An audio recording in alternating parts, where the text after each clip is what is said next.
Samir Arora joins us. Samir, good morning. Thank you for joining us. Good Too morning. many issues, too many concerns. Has the tide reversed decisively?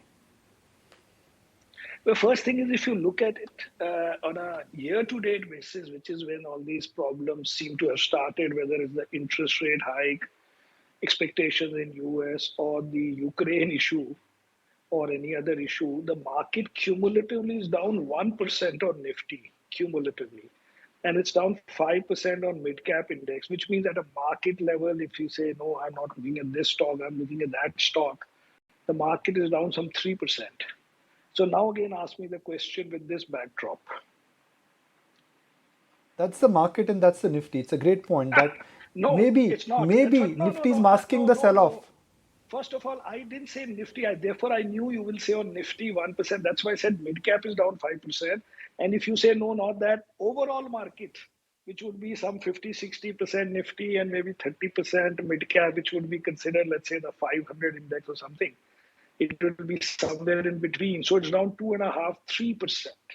Now, if you say one stock has down 25%, that's a different question. But actually, I'm just saying now, let's go back. That the market is down only as much as you, if you had randomly asked me with no problems on any account, that how much can the market fall tomorrow for no reason at all? And we would have, it can fall 3, 5% without anybody even knowing exactly why it has fallen. So if you look at it like that, then with all these issues, it has actually done quite well. Also, remember one more thing: the FII selling of some whatever $5, $6 billion. With all that, it is down whatever 2%, 1%, 5%, even if you look at only mid cap index. So I'm just saying, please put things in perspective that actually nothing has happened. Now, of course, you will say if nothing has happened, many things more can happen. That will be a different question. So Samir, then why is there so much of disenchantment? Why is that everybody is now talking about, oh my God, things have fallen apart? Do you think that is not the right way of So looking at things? We are yeah, looking at stocks so things from have down from the turned. 52-week high. No, no, that of course is a wrong way of looking at it because nobody was going to sell at those 52-week highs. So you look at it at a portfolio level where some stock is flat, some is down a lot, and some may not be down. But I'm saying things have changed. It's not that they have changed, but they have not signaled some end of the world. So one thing that has changed is that the US market seems to be under pressure because for the first time the interest rate hike not first time ever, but first time in the last 15, 20 years, the interest rate hike is not required just so that you normalize your low rates like it happened in the last two rounds, but actually because you are significantly behind in terms of relative to inflation. So that is one issue, which is a bit different from saying that like it happened from 15 to 19, that the inflation was near zero, but interest rates were also near zero. And then they said, no, no, we must go back to some 2.5% to have a real positive interest rate.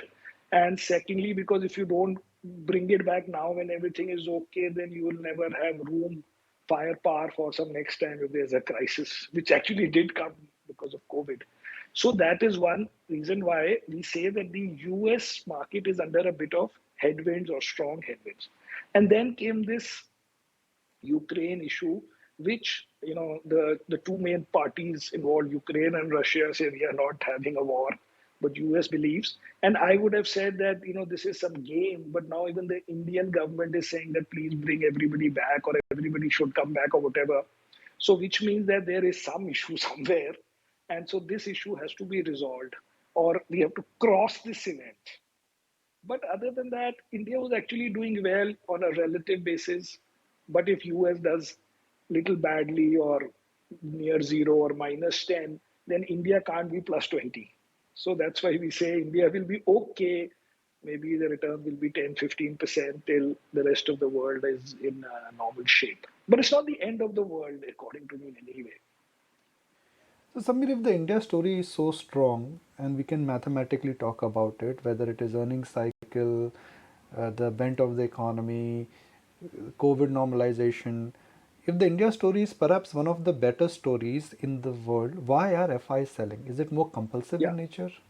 No, so FIs are selling because there are two kinds of FIIs. One is this core FII, which mostly I believe has over time in the last 4 5 years not put in big money, but they have not taken out big money because, as I think I've showed you, there was this presentation we have from 18 onwards, where 18, 19, 20, 21.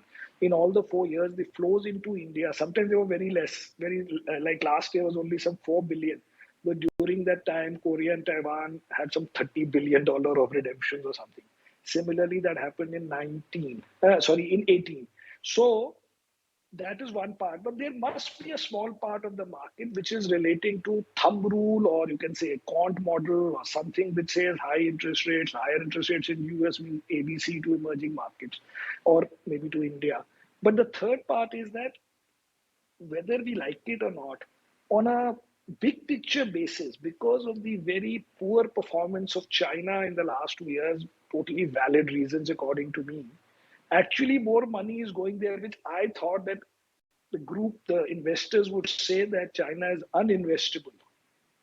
But these guys took it more as China is trading at very low valuations, and therefore, on that relative basis, Indian valuations look high because those markets or that market has fallen, not so much because we have done something wrong in terms of our earnings. So a little bit of that correction, I agree. Even I'm surprised why it is so big, but it makes no sense if you look at the last 4 years from the same guys relative to their other markets. And secondly, the amount of money that was coming in into not secondary, sorry, this private equity stroke, whatever, venture capital kind of money, which in the end is coming from exactly the same investors, just different individuals in the same firms. It is the same sovereign funds, it's the same endowments, it's the same high net worth or family offices where who are putting into private equity, and another arm is putting into public equity. So overall bet on India is there. But I agree with you that the last 1 month FII flow or 2 months FII flow is not in line with their previous 4 years of nearly continuous relative preference for India. So I attribute that A to these model-based, quant-based kind of investors, or thumb rule, which if you put in a computer, it's called quant, uh, or this shorter term guys maybe leading or something. Samir, does the tech underperformance also seem a little bit unwarranted? Because I was just looking at the year-to-date performance of some of these stocks, Tech. and TCS kept aside, HCL Technologies is down 12%, Wipro is down 22%, Tech Mahindra is down 20%. I mean, what a Yeah, all of them are Facebook down does, 20s. Wipro does not, and what a Netflix does, Tech Mahindra surely does not. So, I mean, why disconnect? So we are also confused because we have a lot of tech, although we have reduced it by, I think, 3% by reducing one name completely instead of trying to reduce 10 names. So our thinking in Jan was, and that on the margin might still be, except that, okay, now we will, is that, the issue in some of these companies, and actually many of these Indian companies, including consumer companies, is not so much that the earnings will suddenly be less than what you thought 1 month ago. But that what is the valuation to be given is in the eyes of the beholder. So for the same company, if 2 years ago, broadly speaking, the tech sector was in the late teens or early 20 valuation, and you do well for 2 years, so you get the stock price appreciation for that extra earnings growth. But then you also re-rate the stocks to make them 30 PE.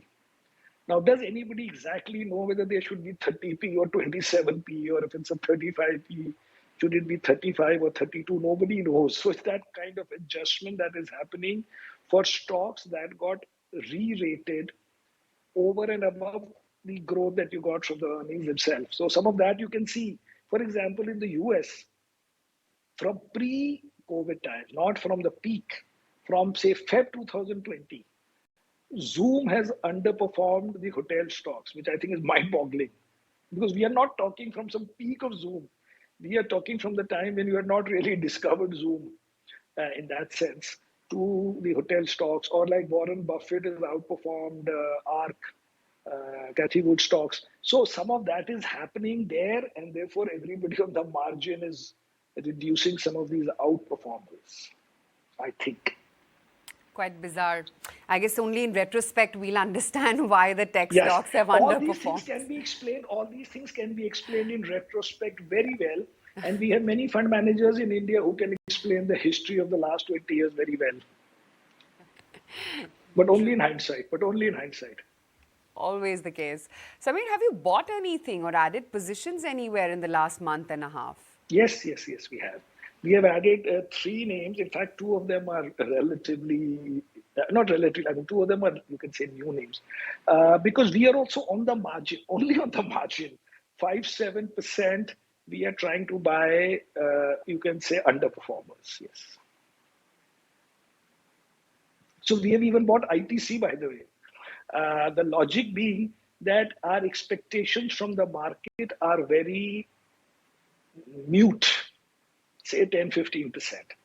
So if that is the backdrop in which you think you are operating, then a stock which might go up 15%, but hopefully cannot easily fall 15% also looks attractive.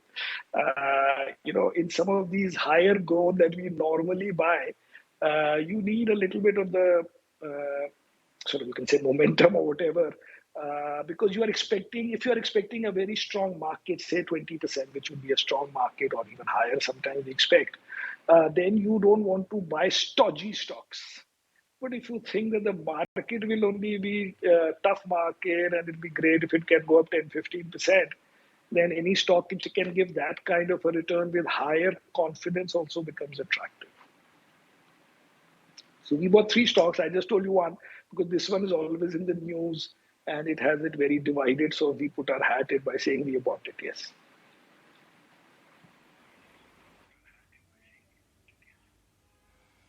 So you bought three stocks, including ITC, which is not, of course, not stodgy, but very safe in that sense, while expecting Yeah, 10 to stodgy, 15% stodgy moderate doesn't returns. move. Samir, Doesn't can you move. tell us the other two that you have bought us? One of them, I don't know whether I told you before, but it's The lemon tree. two. Lemon tree.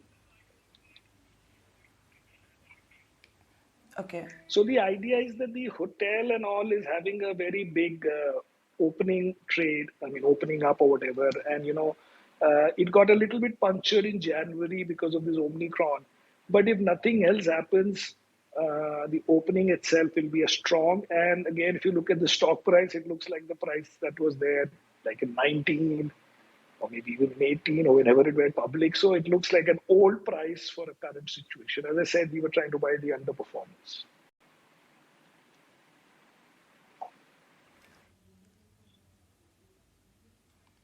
That's right. Globally, we started to see the hotel stocks make a comeback. Now, Samir, we of Correct. course talked to you about the decoupling of the Indian market with the US market. That's how Nikunj began the entire interview. You've also talked about how this may not be the same India, what your investment mantra is. Now, another big event that we're watching out for in India is, of course, the mega LIC IPO. There will be a press conference by the LIC management today with newspapers, tomorrow with television channels as well. What is this going to mean for the Indian markets? So again, LIC in the long term is very positive because for the government to privatize, not privatize, whatever, list one of the companies which was previously nearly considered as a 100% arm of the government in terms of being asked to save the market sometimes or some stocks. As soon as you go public, even if it's only 5% public, the fact is then there is so much scrutiny of everything that it does, which is massively positive for that company's general operations and also for India. From a technical point of view, I think the 10 billion or sorry, 8 odd billion, whatever, $8.5 billion IPO size in today's context is a bit large because the FIIs are not coming in, right? Not into the stock, I'm saying into India, they are not. I mean, they've been selling for the last one and a half months. Now, unless somebody says that they are selling to make room for the stock, which we are not directly thinking.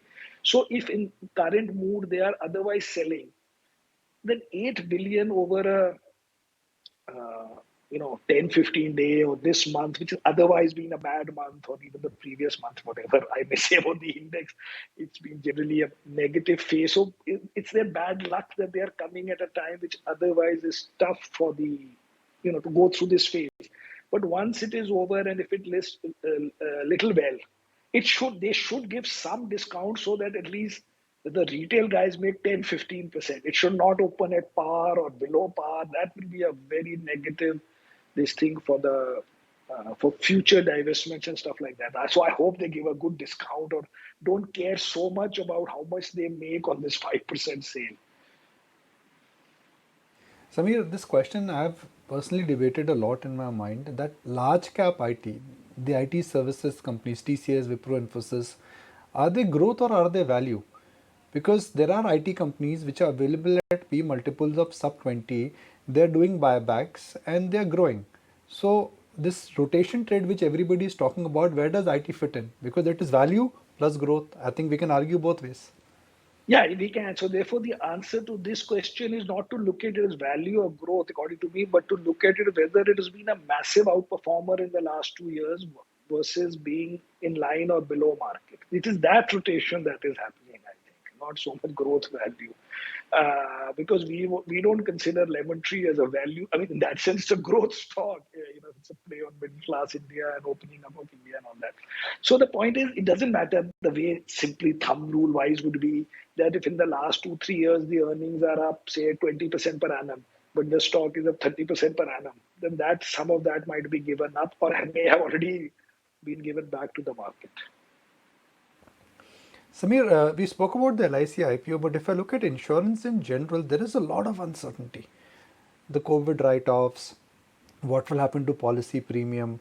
Is it a good time, if not LIC, perhaps look at other insurance stocks also? Because this is one No, sector where, we don't yeah. think there is uncertainty in the others we own, and we don't mind adding because they are also underperformers for the last 2 years.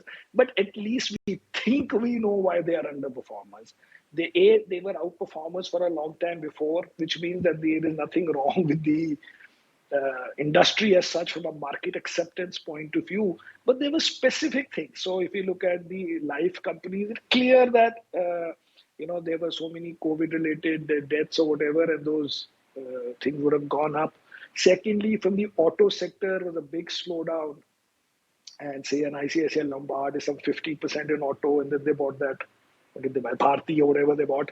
So there is a specific issue related to auto sector, and there's a specific issue related to COVID-related health issues or deaths. So at least there is some explanation in our mind why it happened, and both these things happened together. So it's not it's not like an ITC type situation that why is it every day underperforming? Why so it's more tougher? I would think insurance sector is okay. Why are HDFC Group of companies underperforming? Is it technical in nature because FI own them and they're selling and they're going down? I think the last part may be related to that, last 3-4 months. By the time HDFC Bank solved its, not completely solved, but tried to reduce the issues related to the RBI issue and credit card issue and being not allowed, which are all negative. And you may have said at that time that there was this issue whether these private sector or the banks would be lunch for the new fintechs and all that. All that went away, and the company is still doing well and very well. And then this FI, I think, came in where the ownership in terms of owning this bank relative to the at least the MSCI index, where its weight is zero because of being at foreign ownership limit before. So that might look to some of the foreigners as a position which when they have to take out money they may do. But that one, because it is doing well and very well now, we have not sold any, but it's fallen in rank because of outperformance of ICICI and State Bank. But that also is worth buying. Okay, you may time it a little bit based on when you see some cessation of FII flows in my mind, outflows. Sure. So, Samir, have you eased off positions or sold anything in the recent correction? We sold, I told you, because you have to create money to buy these things. So we reduced one tech stock and a little bit of these outperformers by like 30, 50 basis points, because continuously, if you have to buy something, you have to sell something. Because it's not new money, that is a different game. We are talking about rotation within the 100% portfolio, say in our long only funds in India and all that. Fair point. Samir, though the one thing no one's talking about it, that COVID may actually be ending. I mean, if things are to be believed, if data is be followed, it seems like we're pretty much at the end of the end of COVID, and no By one's the way, really we are talking saying about that. it. No, we are talking. That's why we bought that hotel stock because we think there'll be revenge travel, and because the stock has not done well, but it did well in the last quarter. That at least it's sort of yeah. So we agree with that part. That the Absolutely. COVID is ending, and therefore there will be at least one round of that. But we wanted to buy a sector which is not disrupted. Fair So point. hotels are not disrupted. Sure, sure. Samir, great to have you on the show. We'll let you go on that note. Good chatting with you as always. Thank you very much. Thanks, everybody. Thanks. Bye.